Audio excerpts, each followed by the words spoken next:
बिस्मिल्लाहिर्रहमानिर्रहीम। अस्सलाम वालेकुम नाज़रीन, आप यूट्यूब चैनल देख रहे हैं। मैं इमरान ख़ान हूँ। सबसे पहले तो सोहराब बरकत मेरे छोटे भाइयों की तरह है, बहुत अच्छा जर्नलिस्ट है और हक़ और सच की एक आवाज़ है पाकिस्तान में। और आजकल वो काम कर रहे हैं siyaasat.pk के साथ और बड़े मेहनती सहाफ़ी हैं और बड़ी मेहनत के साथ उन्होंने अपना एक मुकाम बनाया। उन्हें गिरफ़्तार कर लिया गया इस्लामाबाद एयरपोर्ट से।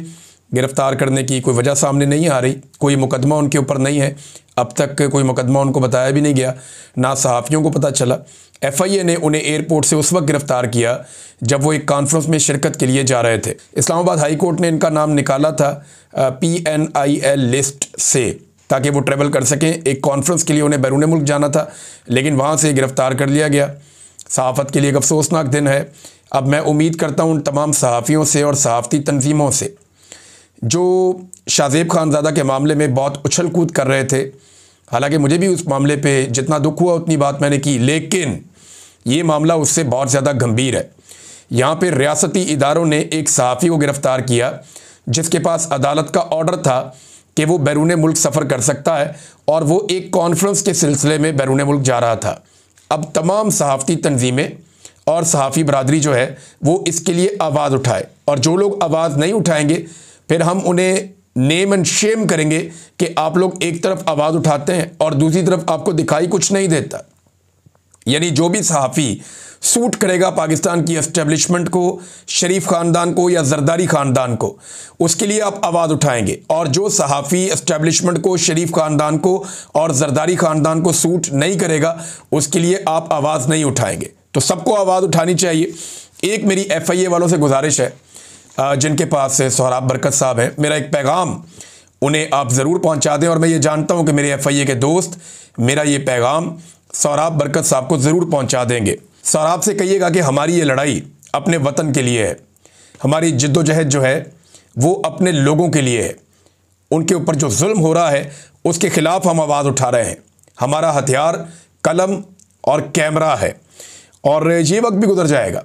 बस आप इतना कहिएगा सोहराब से कि सोहराब ये तो चलती है तुझे ऊंचा उड़ाने के लिए।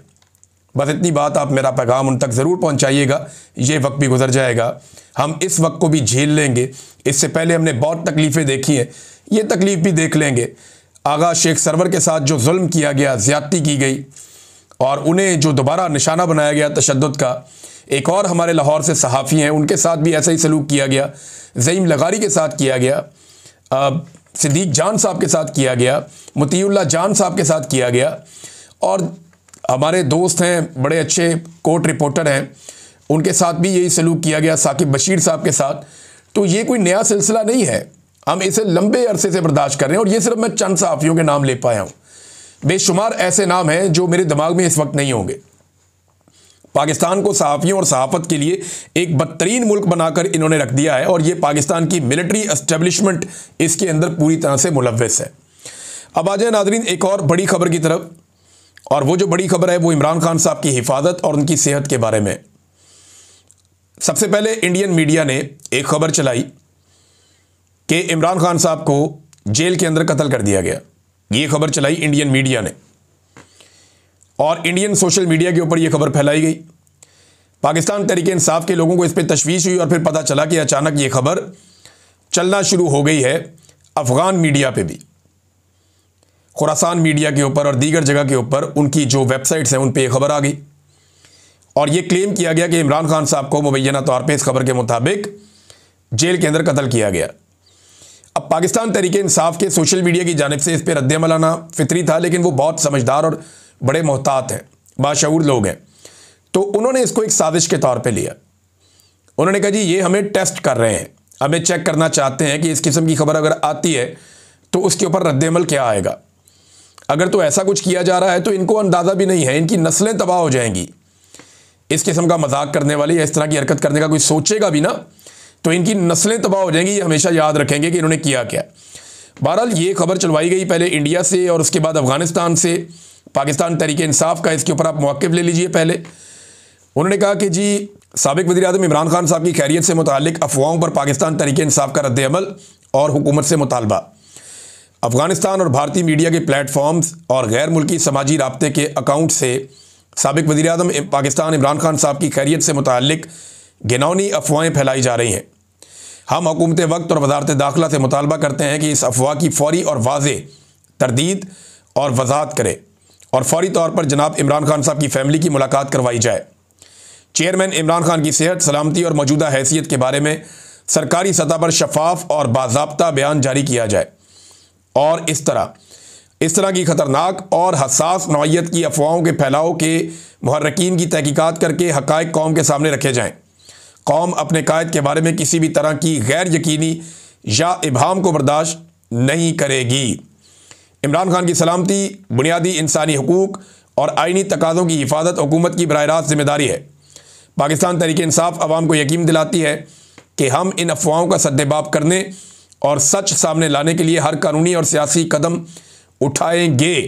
ये पाकिस्तान तहरीक इंसाफ के मरकज़ी शोबा इत्तलात की जानिब से मुतालबा भी सामने आया और उनका रद्द-ए-अमल भी सामने आया। अब अडियाला जेल हुकाम को फिर हुक्म दिया गया हुकूमत की जानिब से कि अफवाह बहुत फैल गई है और पाकिस्तान तहरीक इंसाफ उस पर बिलीव नहीं कर रही। जो वो चाहते थे वो नहीं हुआ। देखे ना, एक दिन पहले अफवाह फैलाई गई कि पाकिस्तान तहरीक इंसाफ के वर्कर्स ने अडियाला जेल के ऊपर हमला कर दिया, चढ़ाई कर दी, जबकि वहाँ मौजूद सहाफ़ियों ने कहा कि ऐसा कुछ नहीं हुआ। आज खबर ये चलवाई गई इंडियन और अफगान मीडिया के ऊपर, ये क्या खिचड़ी पका रहे हैं। इमरान खान साहब की बहनों ने तशवीश का इजहार किया। उन्होंने कहा जी हमें सख्त तशवीश है हमारे भाई की सेहत के हवाले से और उसकी सलामती के हवाले से, हमारी इमरान खान साहब से मुलाकात करवाई जाए। अब अडियाला जेल से जो पैगाम आया और उन्होंने जो बात की, उन्होंने कहा जी इमरान खान साहब जेल में मुकम्मल तौर पर सेहतमंद हैं, अफवाहों में कोई सदाकत नहीं है और उनका मुकम्मल ख्याल रखा जाता है और अडियाला जेल से कहीं और मुंतकिल करने की खबर में भी कोई सदाकत नहीं है। ये जनाब जेल हुकाम ने इसके ऊपर स्टेटमेंट जारी किया। तो एक तो तरदीद आ गई। दूसरा एक चीज़ और है, ये शाहिद खटक साहब ने बताया। उन्होंने कहा जी इमरान खान साहब ने हमें पहले ये पैगाम दे दिया था कि अगर मुझे अडियाला जेल से ज़बरदस्ती कहीं मुंतकिल किया जाए या अडियाला जेल से मुझे कहीं मुंतकिल करने की कोशिश की जाए तो पूरे खैबर पख्तूनख्वा को फौरी तौर पे बंद कर दिया जाए। ये इमरान खान साहब का हुक्म था। इसको शाहिद खटक साहब ने बताया कि अगर मुझे शिफ्ट किया जाए तो खैबर पख्तूनख्वा को फौरी तौर पे बंद कर दिया जाए। इमरान खान साहब की जेल और उनके केसेस के हवाले से एक स्टेटमेंट जो है वो सुहेल अफरीदी साहब ने भी जारी किया और ये जो स्टेटमेंट है ये स्पेशली मंगल के दिन के हवाले से है। उन्होंने कहा जी हमारे जितने भी MPAs और MNAs हैं और सेनेटर्स हैं उनकी हर मंगल को इस्लामाबाद हाई कोर्ट के बाहर हाज़िरी यकीनी बनाई जाए।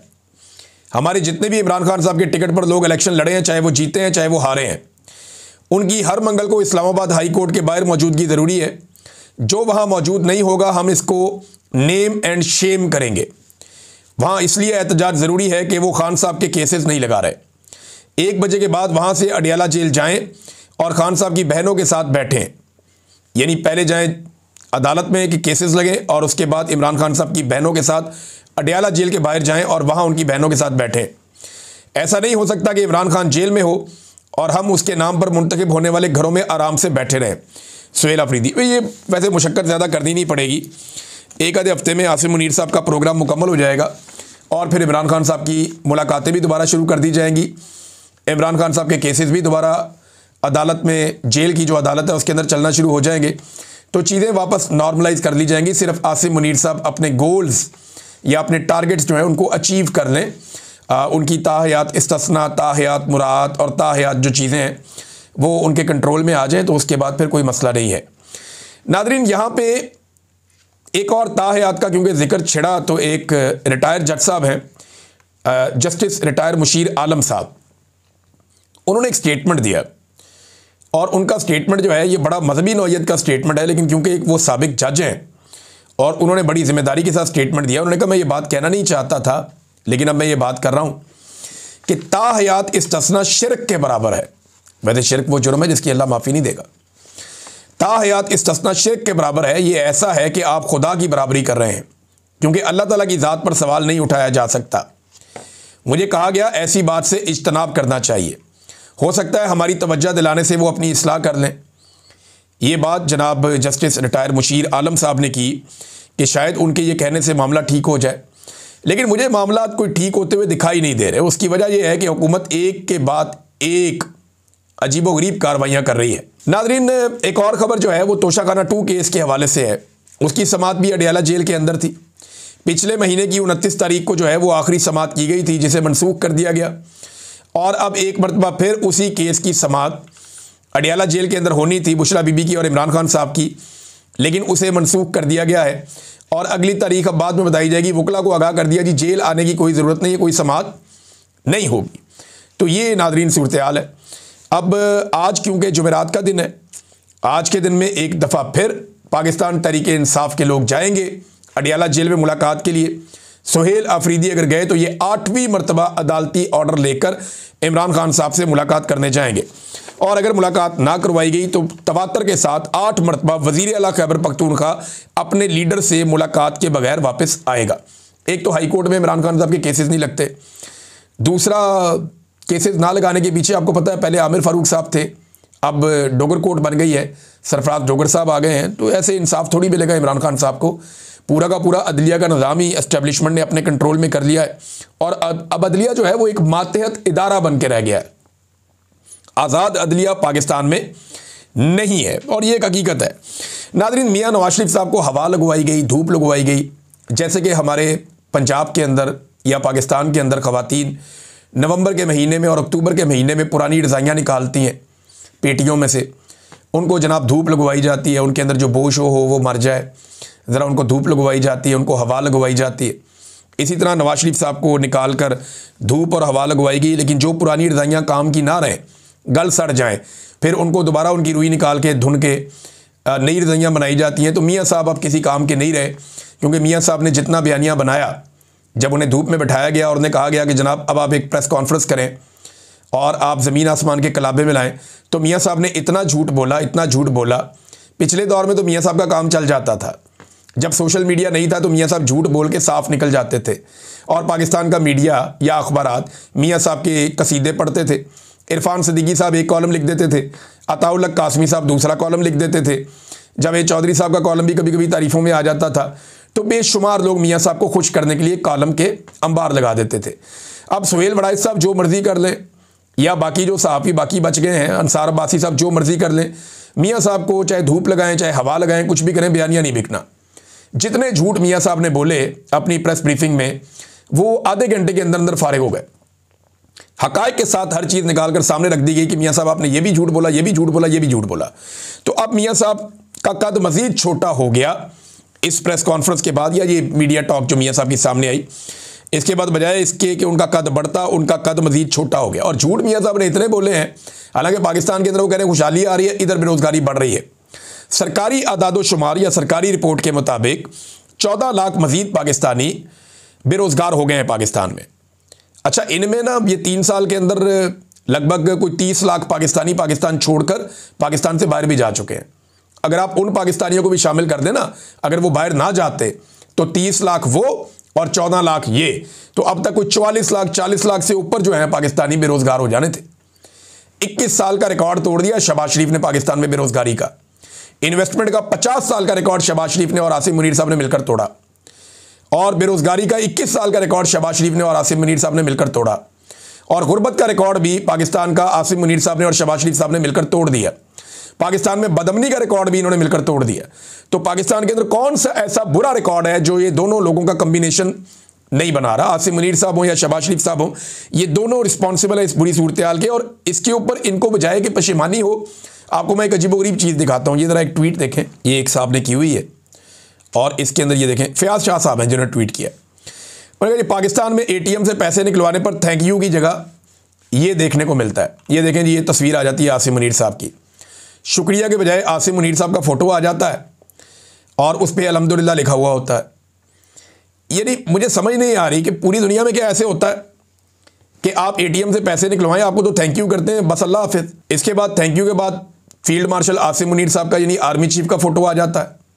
भाई, आर्मी चीफ का ATM मशीन के साथ क्या काम है, या उनका फ़ोटो जो है वो ATM से पैसे निकालने के बाद क्यों सामने लाकर दिखाया जाता है? मुझे ये बात समझ नहीं आ रही क्या ये काम दुनिया के किसी और मुल्क में होता है? इंडिया में होता है, बांग्लादेश में होता है, नेपाल में होता है, भूटान में होता है, ईरान में होता है, इराक में होता है, अजरबैजान में होता है, आर्मीनिया में होता है, जॉर्जिया में होता है, इंडोनेशिया में या मलेशिया में होता है, पूरे यूरोप के किसी मुल्क में होता है, अमेरिका में होता है, ऑस्ट्रेलिया में, न्यूजीलैंड में, जापान में, चीन में, रशिया में। और भाई दुनिया का कौन सा मुल्क है जहां पे आप एटीएम से पैसे निकलवाएं तो शुक्रिया के बजाय आपके सामने आर्मी चीफ का फोटो आ जाए?